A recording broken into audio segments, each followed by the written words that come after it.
you've heard of The Walking Dead, one of my favorite shows, but what about the voting dead? An investigation by North Carolina's Board of Elections found a handful of votes were cast by people who died before Election Day. Which is impressive. Not easy to vote when you've already died.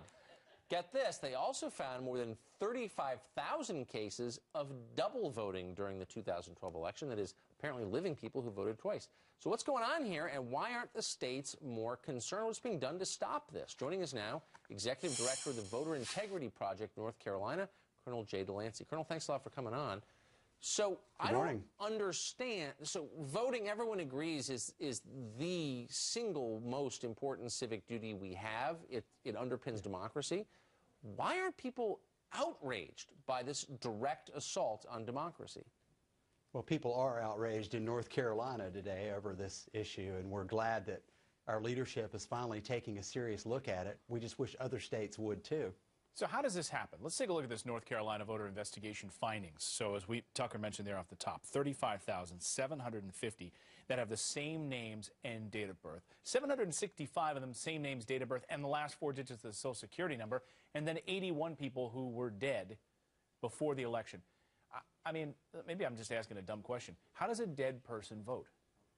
Well, really, the dead person, that's kind of not that big a deal. Really, the dead people voting, most of those are just serendipitous people voting in their place. What really concerns us is the people who are impersonating another voter.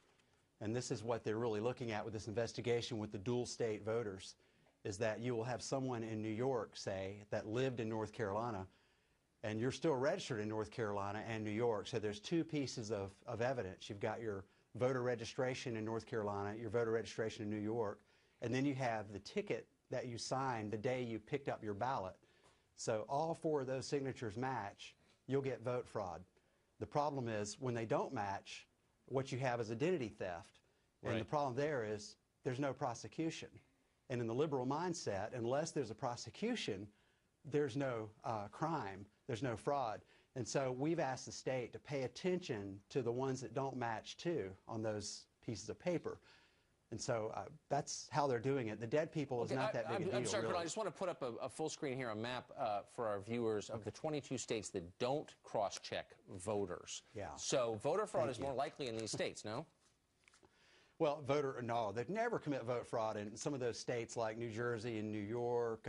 And now Florida just dropped out of the consortium too, but that's okay. I mean, eventually they'll join it because people watching this show will contact their legislators and push them, which is what we did. We actually, over a year ago, we found 5 people who had voted in Florida and North Carolina, and we reported it to the authorities. Our volunteers across the state worked this.